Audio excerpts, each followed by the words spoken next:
Glória a Deus, aleluia. Deixa eu fazer um teste no áudio aqui, novamente, como todos os dias.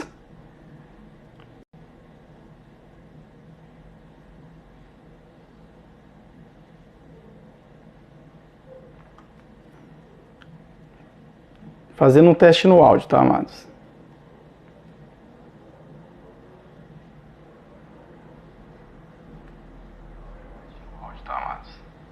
Tá ok. Meus amados, eu não estou conseguindo inverter a câmera, tá? Então vai ficar de pé mesmo hoje, tá bom? Vai ficar um pouco diferente do que a gente tem acostumado aí, tá bom? Meus queridos, nós estamos na nossa maratona apocalíptica. Estamos já no capítulo de número 19, vamos entrar no capítulo de número 13, tá? Então nós estudamos o capítulo de número 12, nós já falamos sobre os 7 selos, já falamos sobre as 7 trombetas e finalizamos a última trombeta. Entramos com uma introdução lá no capítulo de número 12, onde João ele começará a ter a segunda série de visões, né? Então, para os irmãos entenderem, até onde a gente estudou, que foi no ensino passado, e nós estudamos até o capítulo de número 12, ali termina a primeira série de visões de João.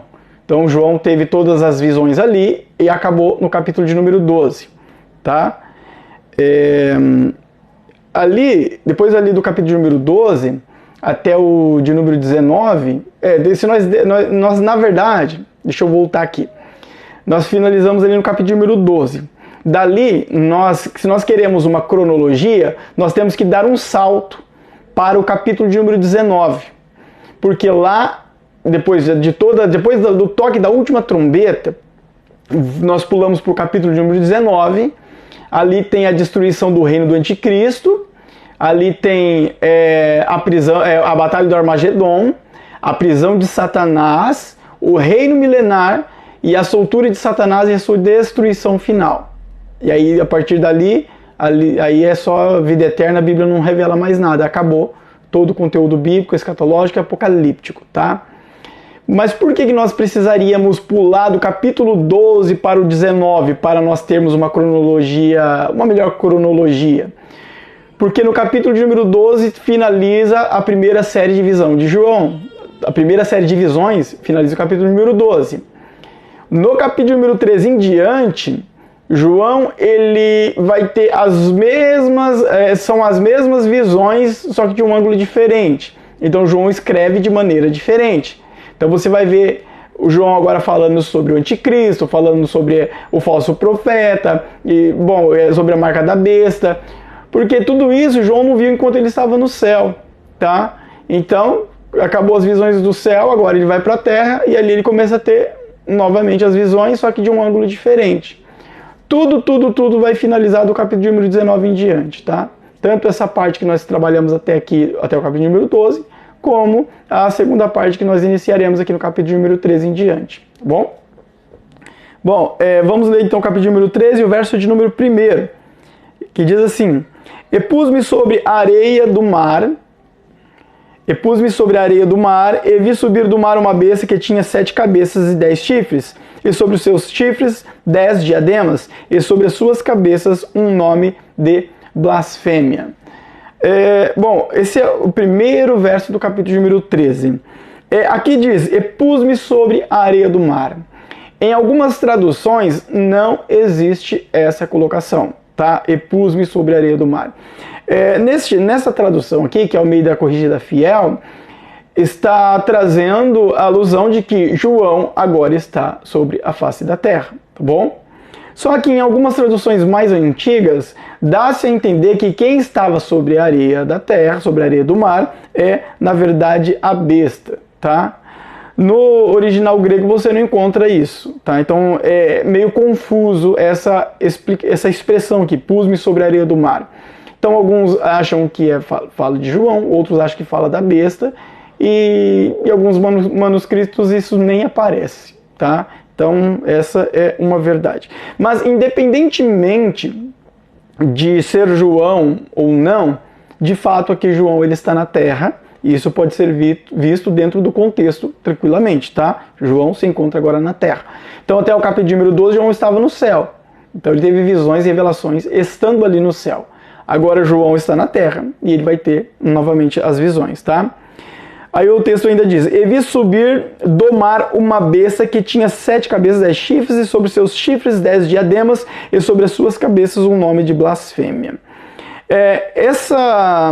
Este verso aqui, de número 1, do capítulo de número 13, ele está fazendo uma referência ao capítulo 12, verso de número 3, que nós já lemos e já tratamos, tá? Quando lá no capítulo número 12, verso de número 3, está falando do próprio Satanás, do dragão vermelho. Aqui já está falando da besta que sobe do mar. Quem é essa besta que sobe do mar? A besta que sobe do mar é, na verdade, o anticristo, tá? O mar simboliza, dentro da escatologia, povos e nações. O mar simboliza povos e nações. Então, este está subindo da onde? Do meio do povo, do meio das nações. Tá? Então este daqui é o anticristo. João ele não vê um ser humano e escreve, viu uma besta. Não, João ele vê literalmente uma besta, ele vê uma fera. Tá? É isso que João está vendo, é literalmente uma fera. Só que João não sabia que na verdade significava um homem, porque não foi revelado para ele até então, tá bom? Mas aqui é o anticristo. Lá no verso de número 3 do capítulo 12 está assim: E viu-se outro sinal no céu, e eis que era um grande dragão vermelho. Este é Satanás, tá? E tinha 7 cabeças e 10 chifres, e sobre as suas cabeças 7 diademas. É o mesmo verso, com exceção das diademas, porque aqui está 7 diademas, e no verso de número 1 que nós lemos, capítulo 13, está 10 diademas. Acredita-se que é um erro de tradução, apenas isso. Por isso que lá está 7 e aqui está 10. Tá? Acredita-se que seja um erro de tradução. Porque o poder do anticristo, na verdade, não é do anticristo. Ele foi dado pelo próprio Satanás, e isso nós vamos ver nos versos posteriores. Então a descrição aqui de poder, né, de autoridade e tal, é a mesma descrição que é dada a Satanás no capítulo 13, verso de número 3, capítulo 12, verso de número 3, é a mesma descrição do anticristo no capítulo 13, verso de número 1. Por quê? Porque o poder ele vem de Satanás, tá bom?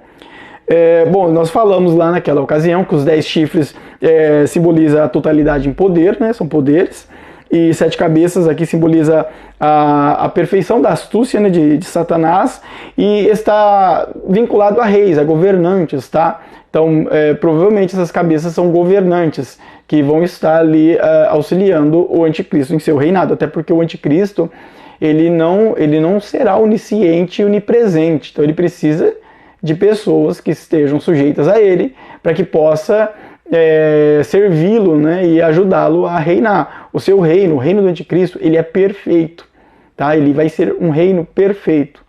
E para que ele seja perfeito, alguém tem que estar do outro lado do planeta fazendo alguma coisa por ele, né? Então ele vai ter representantes. E aqui fala de 7 cabeças, tá bom? E, bom, e fala também de 7 diademas, que simboliza também a autoridade, né? Diadema aqui é o mesmo que coroa, então fala de autoridade, fala de poder também, né? Bom, agora vamos para o verso de número 2. Eu até fiz uma anotação aqui, né? Ainda porque aqui na parte final deste verso diz: e sobre as suas cabeças um nome de blasfêmia. O que seria um nome de blasfêmia? Segundo o dicionário Strong, sobre as suas cabeças um nome de blasfêmia, ele está querendo dizer o quê? Que a blasfêmia aqui, que vem do grego blasfemia, né, que seria o mesmo que troca, seria uma troca do certo pelo errado, tá? Ou o errado pelo certo, por exemplo, tá? Seria chamar o que Deus desaprova de certo e o que Deus aprova de errado. Na verdade, aqui está trocando a verdade pela mentira, está trazendo uma enganação, tá? Então, este nome de blasfêmia trata-se de algo contra Deus e contra os santos de Deus, tá bom? É algo que está trazendo como se fosse uma verdade, mas na verdade é uma mentira, entendeu? É uma troca aqui, então uma substituição, tá bom? Então é isso que o dicionário Strong vai dizer pra gente, segundo o grego blasfemia, que é essa palavra aqui. Então não é um nome literalmente. Então sobre a cabeça da besta, a cabeça deles tem um nome de blasfêmia. Não significa que vai estar escrito literalmente o nome de blasfêmia. Não é isso. Mas que este nome, este algo que vai estar escrito, é o que regimenta eles. O reino deles são regimentado através disso. É como se fosse um lema, por exemplo, tá? Então é mais ou menos isso. Não significa que literalmente vai estar escrito alguma coisa na cabeça dele, tá? Não seria isso. Verso 2.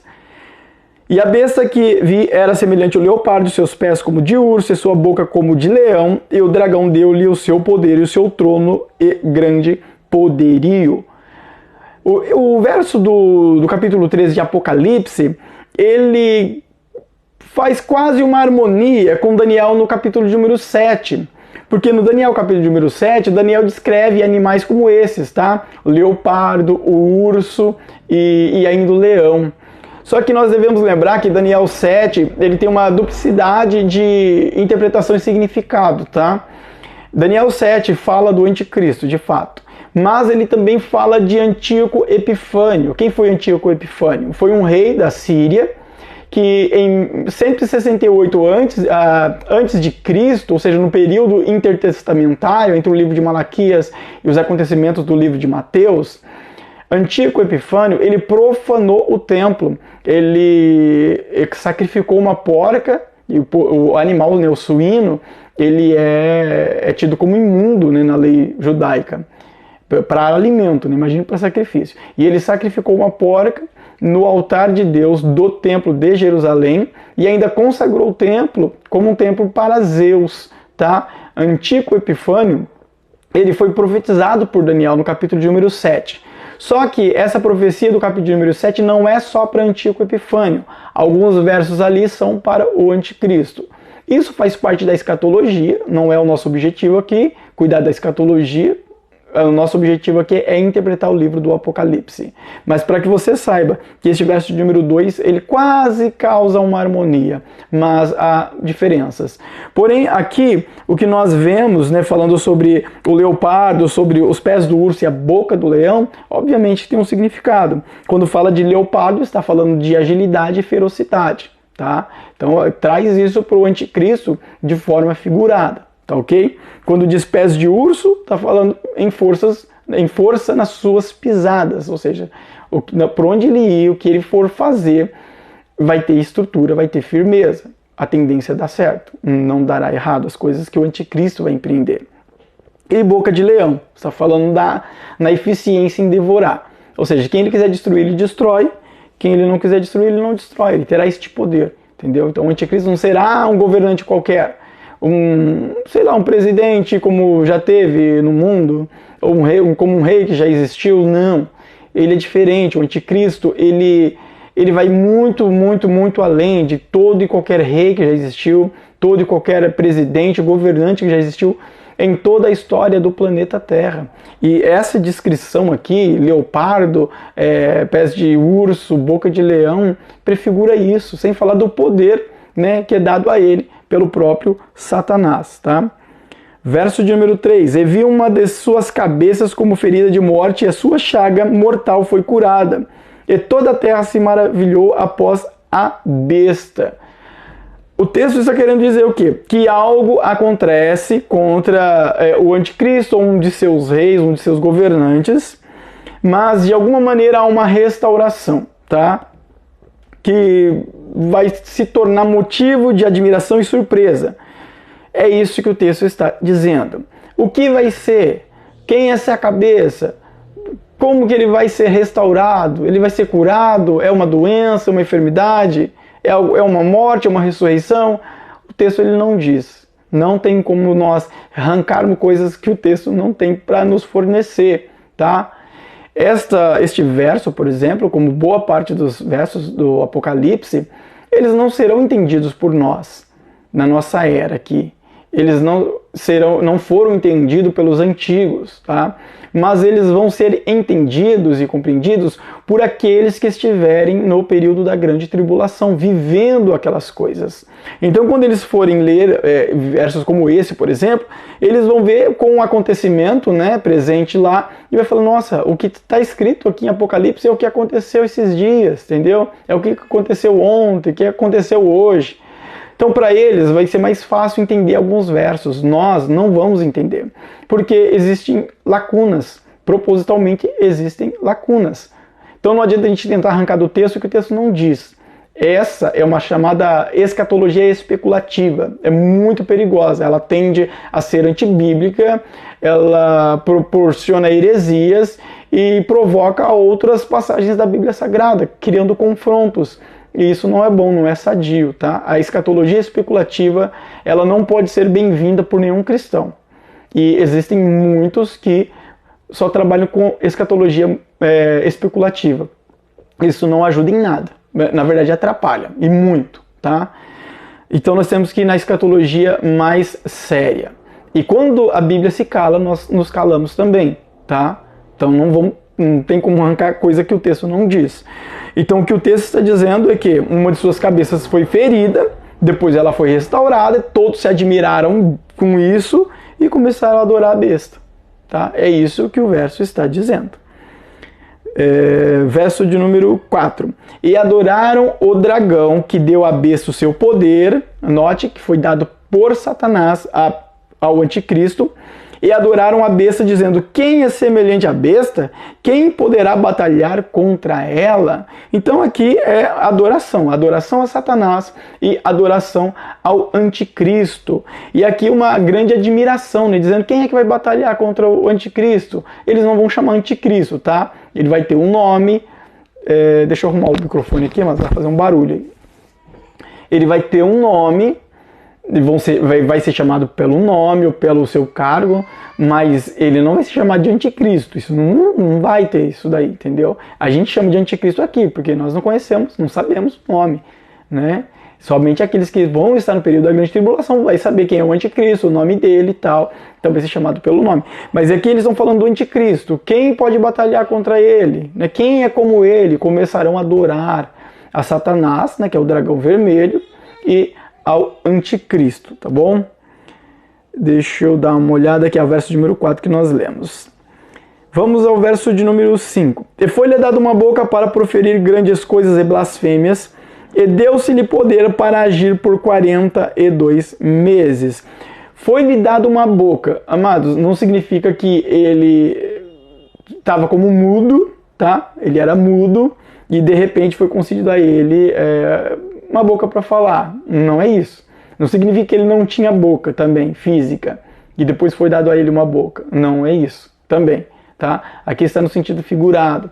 Então quando diz foi-lhe dado uma boca, está falando de algo que proporcione um maior alcance naquilo que ele diz, nas coisas que ele dita, o que ele vai ditar, né? Então foi dado algo a ele que vai potencializar a sua voz, né, as suas ideias, os seus objetivos, os seus ideais. O que é este algo? Voltamos àquilo que eu disse no verso anterior. Aí nós vamos entrar na escatologia especulativa, se a gente falar o que é este algo, tá? Pode ser algo não consigo falar a palavra tecnológico, isso. Pode ser algo tecnológico, pode ser, sabe? A gente hoje está na era dos aplicativos, pode ser um tipo de aplicativo, alguma coisa dentro da informática, um computador, alguma coisa do tipo tecnológico, pode ser, é uma possibilidade, mas a Bíblia não diz o que é. Mas será dado a ele algo que potencializará a sua voz, os seus ideais, os seus pensamentos, as suas regras, aquilo que ele ditar, entendeu? A gente não vai saber o que é. Mas aqueles que estiverem no período da grande tribulação, eles vão saber. Eles vão ler este verso e vai falar, é isso que o texto está falando. É isso que foi dado a ele para que as ideias dele alcancem o mundo todo. Tá bom? Verso de número 5 que nós lemos, né? E aqui no verso de número 5 ainda diz, né? E deu-se-lhe poder para agir por 42 meses. O que são esses 42 meses? É os 3 anos e meio, tá? É a segunda metade da semana de Daniel. 3 anos e meio ele vai ter poder para agir como governante. E é isso que o texto diz. E foi-lhe dado, cadê? Me perdi. E deu-se-lhe poder para agir por 42 meses, ou seja, deu-lhe poder, foi dado poder a ele para que ele venha agir por 3 anos e meio.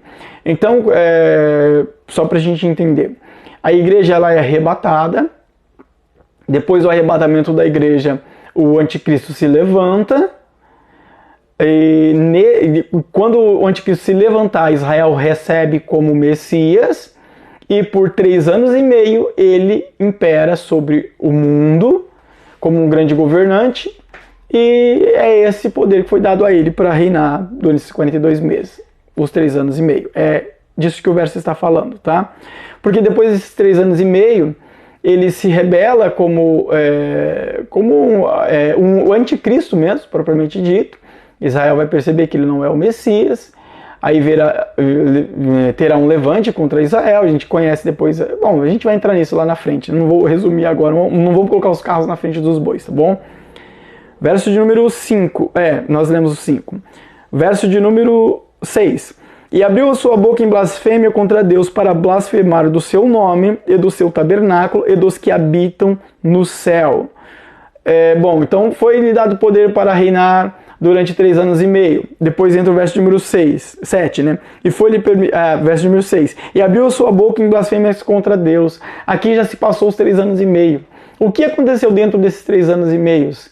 A Bíblia não diz. Nós conjecturamos diante daquilo que nós entendemos como a abertura do primeiro selo, que é o cavaleiro montado no cavalo branco, a falsa paz. Tá? É isso que aconteceu nesses 3 anos e meio. Aí no verso número 6 já se passou os 3 anos e meio. E ele se levanta contra Deus, e ele blasfema contra o nome de Deus, contra o seu tabernáculo. Já vai ter o terceiro templo de Israel construído, ele vai blasfemar contra isso, vai blasfemar contra o povo de Deus que habita no céu. Quem é que habita no céu aqui, meu querido? Somos nós, a igreja arrebatada, a noiva do Cordeiro, está no céu. E ele vai blasfemar contra a noiva do Cordeiro. E é aí que começará todo o levante, e começará o que nós conhecemos como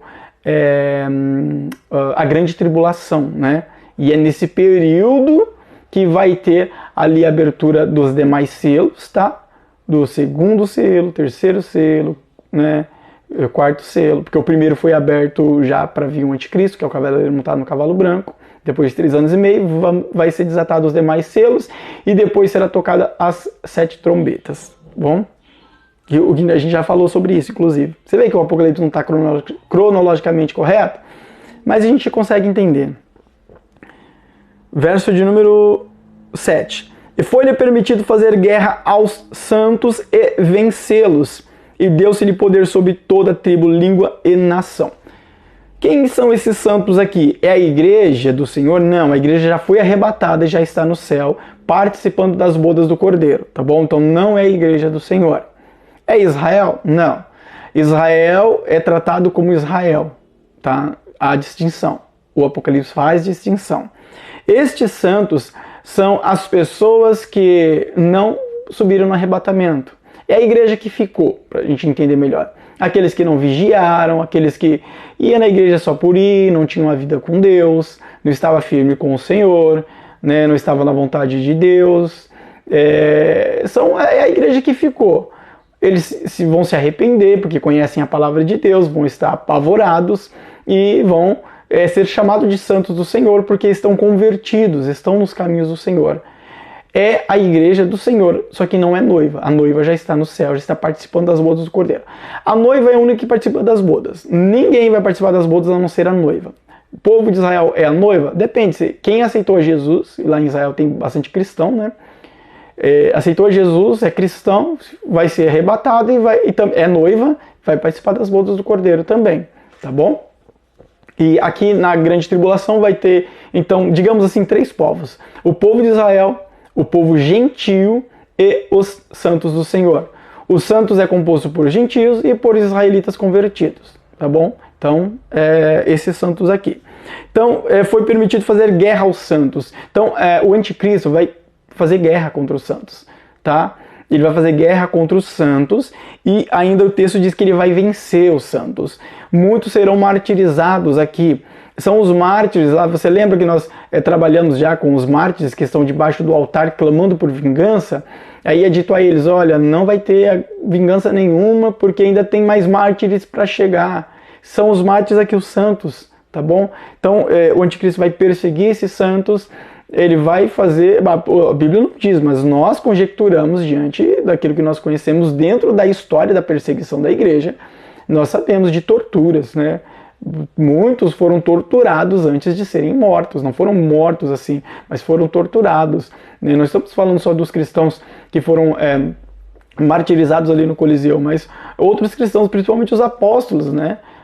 Tomé, por exemplo, ele foi esfolado vivo, arrancaram a pele do corpo dele, ele em vida, foi arrancando toda a pele do corpo dele para depois matar. Ou seja, foi torturado para negar o nome do Senhor. A tradição diz que ele não negou. Mas nessa época aqui, que o anticristo vai torturar muita gente, perseguir muita gente, há a possibilidade de muitos negarem o nome do Senhor. Porque já se nega hoje por pouquíssimas coisas. Essa é a verdade. Não há nem sofrimento ainda e a gente já está negando. Essa é a verdade. Nessa época aqui vai ser um pouco mais acirrado, né, o sofrimento e a perseguição. Então a tendência de negar aqui é gigantesca, é difícil. Mas terão muitos que não negarão, que estarão firmes, esses são salvos, tá bom? Deu-se-lhe poder sobre toda tribo, língua e nação, ou seja, domínio sobre todos. O anticristo ele manda em todo mundo, tá? Ele manda no planeta Terra inteiro nessa ocasião aqui, tá? Então ele está acima de tudo, ele está acima da lei, aliás, ele é a lei, né? Ele é as regras, tá bom? Verso de número 7, 8, né? E adoraram-na todos que habitam sobre a terra, esses cujos nomes não estão escritos no livro da vida do Cordeiro, que foi morto desde a fundação do mundo. Esses são os não salvos. Eles vão se voltar à besta e ao dragão e vão adorá-lo. Tá? Enquanto o dragão está, a besta, né, o anticristo está perseguindo os santos, né, os cristãos que ficaram, vai ter aqui o povo gentil, né, os não salvos, que vai estar apoiando a besta, vai estar apoiando o anticristo, vai estar apoiando as ideologias de Satanás e vai perseguir também, né? Então é isso que vai acontecer. Verso de número 9, se alguém tem ouvidos, ouça. Já falamos sobre isso desde o início lá, que a gente começou a falar do Apocalipse, né? Isso aqui é uma chamada de atenção, ou seja, presta bem atenção nisso que eu acabei de dizer, né? É isso que está sendo dito. Verso de número 10. Se alguém leva em cativeiro irá. Se alguém matar a espada, necessário é que a espada seja morto. Aqui a paciência e a fé dos santos. É um verso que está falando sobre juízo, tá? O que fizer contra os santos será feito contra eles também. É juízo. Está falando de juízo aqui, tá bom? É só isso. 11. E vi subir da terra outra besta. Tinha 2 chifres semelhantes aos de um cordeiro e falava como o dragão. Aqui já está sendo apresentada uma segunda besta. A primeira besta que sobe do mar é o anticristo. O mar representa povos, representa nações. O anticristo é alguém que vai vir do meio do povo, tá bom? Só que aqui tem uma outra besta, segunda besta. E essa outra besta aqui, ela está vindo da terra. E aqui no texto diz que ela tinha 2 chifres semelhantes aos de um cordeiro. Na verdade, essa segunda besta é o falso profeta. O que é o falso profeta? Enquanto o anticristo ele é um governante, o falso profeta ele é um líder religioso, tá?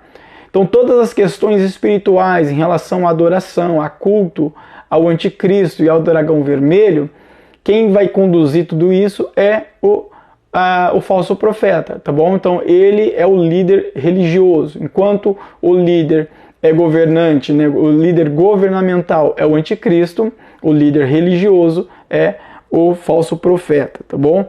E aqui diz que ele falava, né? Ele fala como Satanás, como o dragão, Tá? Então ele vai estar possesso mesmo por Satanás. E ali será o Satanás agindo através do falso profeta. Verso de número 12. E exerce todo o poder da primeira besta na sua presença, e faz a terra e os que nela habitam adorem a primeira besta, cuja chaga mortal fora curada. Aqui é a descrição do seu ofício, da sua função, que é o quê? É manipular as pessoas, conduzindo-as a cultuar o anticristo, cultuar a Satanás. Tá? E ele vai ter a mesma autoridade que o anticristo, só que no sentido religioso. Enquanto no planeta inteiro quem manda é o anticristo, governamentalmente falando, no planeta inteiro quem manda é o falso profeta, religiosamente falando, tá bom? Verso de número 14. E engana os que habitam na terra. E engana os que habitam na terra com sinais que lhe foi permitido que fizessem em presença da besta, dizendo aos que habitam na terra que fizessem uma imagem à besta que recebera a ferida da espada e vivia. Aqui ele está dizendo o quê? O texto, no verso, que ele vai enganar os que habitam sobre a terra, e aqui é simplesmente o engano e a mentira. Como eu já disse, né, ele é repetitivo mesmo, aqui ele é repetitivo. Ele está repetindo que a besta foi ferida, mas estava bem. O texto está repetindo isso aqui pela terceira vez. E está repetindo sobre o engano e as mentiras do falso profeta. Este texto ele é repetitivo mesmo, tá bom? E por consequência, a nossa interpretação ela tende a ser repetitiva. É disso que está falando. Mas aqui fala de uma imagem à besta. É uma idolatria, é óbvio, tá? Por quê? Porque a besta, né, o anticristo, ele não é onipresente. Ele não vai estar, por exemplo, no Brasil e ao mesmo tempo lá no Japão. Não. Então ele vai estar de alguma outra maneira, através do quê? De uma imagem. João, ele está falando isso em uma época muito remota, onde a tecnologia não era como hoje, né? Então hoje nós já podemos fazer algumas inferências em questões de imagem que possa ser representada pelo anticristo, para que ele venha a ser adorado onde ele não está, fisicamente falando, entendeu? Então hoje tem essa possibilidade, tipo, essa transmissão que eu estou fazendo no Facebook, alguém lá no Japão pode ter acesso a ela, dependendo da situação, consegue ter acesso, tá? Então, através talvez disso, possa ser que a imagem dele esteja em outros lugares para que seja adorado. João não fala disso especificamente, porque ele vive uma outra época diferente, tá? Só que também a Bíblia não está falando isso, né? Mas é o que o texto nos faz entender. Aí nós entramos de novo na teologia, na escatologia especulativa, o que é um perigo. Então nós temos que já começar a colocar o pé no freio aqui, tá bom? Mas o que o texto diz é que haverá uma imagem do anticristo, da besta, que vai estar sendo adorada em outros lugares. É idolatria, obviamente, tá? Verso de número 15. E foi-lhe concedido que desse espírito à imagem da besta, para que também a imagem da besta falasse, e fizesse que fossem mortos todos que adorassem a imagem, todos que não adorassem a imagem da besta. Como que ele vai saber quem não está adorando? Amados, tá difícil de falar a palavra tecnologia hoje. Tecnologicamente falando, é possível, tá? É muito possível. Ele saber quem não está adorando a imagem. É que fala, foi dado poder para que a imagem falasse e tal. Então, hoje, a gente começa a entender essas coisas um pouquinho melhor por causa da nossa tecnologia, né? As nossas imagens falam, né? Porque é uma transmissão de vídeo, né? Mas na época de João isso não existia, então para João isso era uma coisa curiosa, né? Óbvio, né? Agora imagina no período da grande tribulação, onde a tecnologia vai estar um pouquinho acima do hoje, do agora, né? Provavelmente, porque a tecnologia só cresce. Ainda mais com o reino do anticristo, que é de ser perfeito, né? E ele terá sobre todo o poder, terá domínio sobre todos, então os maiorais né, que não forem arrebatados, né? Não salvos, né, de grandes empresas e tecnológicas, enfim, vão estar tudo disponíveis a ele. Então ele vai poder fazer muita coisa. Vamos para o verso de número 16 e 17. E fez que todos os pequenos e grandes, ricos e pobres, e livres e servos, lhes seja posto um sinal na sua mão direita e nas suas testas, para que ninguém possa comprar ou vender, senão aquele que tiver o sinal, ou o nome da besta, ou o número do seu nome. Aqui está falando da marca da besta, tá? Porque terão que ser... alguns discutem, né, que a marca não é física, mas é simbólica. Não, a marca é física mesmo, é literal. Essa marca ela é literal. Porque o anticristo, ele não é onisciente. Nem Satanás é onisciente. Então como ele vai saber quem é dele e quem não é? Não tem como, senão pela marca. Então a marca é uma maneira de controlar, ter um controle e saber quem é dele e quem não é dele. Quem está servindo a ele e quem está contra ele. Então essa marca ela é literal, tá bom? Porque o anticristo e nem o dragão vermelho, que é Satanás, eles não são oniscientes, tá bom? Eles não tem como eles saberem. Os 144 mil selados por Deus, aquele já não é marca literal. Porque Deus é onisciente, ele sabe quem é selado e quem não é. Não precisa de marca física. Mas no caso de Satanás e do anticristo, eles precisam de uma marca física, senão eles não vão saber quem é. Inclusive no verso de número 17 diz, ninguém pode comprar ou vender sem essa marca, tá? Alguns especulam o que é essa marca, né? Inclusive, ó, vamos ler aqui o verso de número 18, ó. Aqui é a sabedoria. Aquele que tem entendimento calcule o número da besta, porque é o número de um homem. E o seu número é 666. Aí, este verso de número 18 é alvo de discussão há séculos. Várias correntes escatológicas discutem o que é o número da besta. Alguns dizem que é o nome de Nero, outros dizem que é o nome de outro imperador, fala que é Roma, é o Papa. Existem várias interpretações do que é essa marca da besta. Né? Alguns acham que é um chip, né, que será implantado. Enfim, o que a Bíblia diz é que ninguém compra e vende sem essa marca. Tá? Não tiver a marca, não compra e não vende, ou seja, não vai ser ninguém. Aliás, vai ser perseguido ainda, né? Essa é a verdade, vai ser perseguido pelo anticristo e seus adeptos. É isso que a Bíblia diz. O que é a marca em si, a Bíblia não fala. Não dá para saber se é um chip implantado, não dá para saber se é o nome de alguém, se significa, se é uma estampa, tipo uma tatuagem, se é uma marca feita por algo quente, igual se marca um gado, por exemplo, não dá para saber, porque a Bíblia não diz o que é. Então, se a gente começar a especular nisso daqui, a gente começa a ir para outras coisas que a Bíblia não está querendo dizer. Então, se a Bíblia quisesse falar, já tinha dito e ok. E ela nem dá margem para a interpretação, porque tem outros textos do Apocalipse que nós conseguimos interpretar dentro da cultura do povo da época, como dentro da própria Bíblia, usando passagens do Antigo Testamento e tudo mais. Só que tem versos que não dá. Esse é um deles, não dá. Tá? Qualquer coisa que você ouvir por aí é uma especulação. Pode ser que sim, pode ser que não tem como saber. A verdade é que aqueles, eu repito, já repeti, é a terceira vez que estou repetindo isso, aqueles do período da grande tribulação, eles saberão. Eles vão ler este verso e vai falar, é isso, vai bater. Eles vão entender na hora. Isso daqui nem os do tempo de João lá entenderam. Nem o próprio João não entendeu isso daqui. Eles não souberam o que era. Tá? Então dentro da tradição histórica da igreja, nunca ninguém escreveu sobre isso, falando o que é de fato, porque não dá para entender. Mas aqueles do período tribulacional, eles saberão. Eles vão ler esse verso e vão falar, poxa, é isso que aconteceu aí, é isso que está acontecendo e é isso daqui, tá? Meus queridos, e falando sobre escatologia especulativa, para a gente finalizar, desculpa, passamos aqui alguns minutos, porque começamos um pouquinho mais tarde, porque o celular não estava dando problema, não estava conseguindo virar a imagem, você viu que ficou de pé. Mas só para lembrar, meus queridos, toma cuidado com a escatologia especulativa que tem por aí. Pelo amor de Deus, toma muito cuidado. Não fica ouvindo qualquer um aí não, pelo amor de Deus, tem tanta coisa aí errada. Eles estão falando aí que essa guerra lá em Israel contra o Hamas é o cumprimento de Ezequiel 38, não tem absolutamente nada a ver. Gog e Magog não tem, eu não vou falar sobre isso, que não dá nem tempo.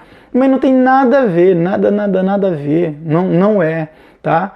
Então eles estão tentando trazer coisas escatológicas para poder vincular a guerra em Israel. A guerra em Israel, ela não tem nada a ver com a Bíblia, não tem nada a ver com a escatologia.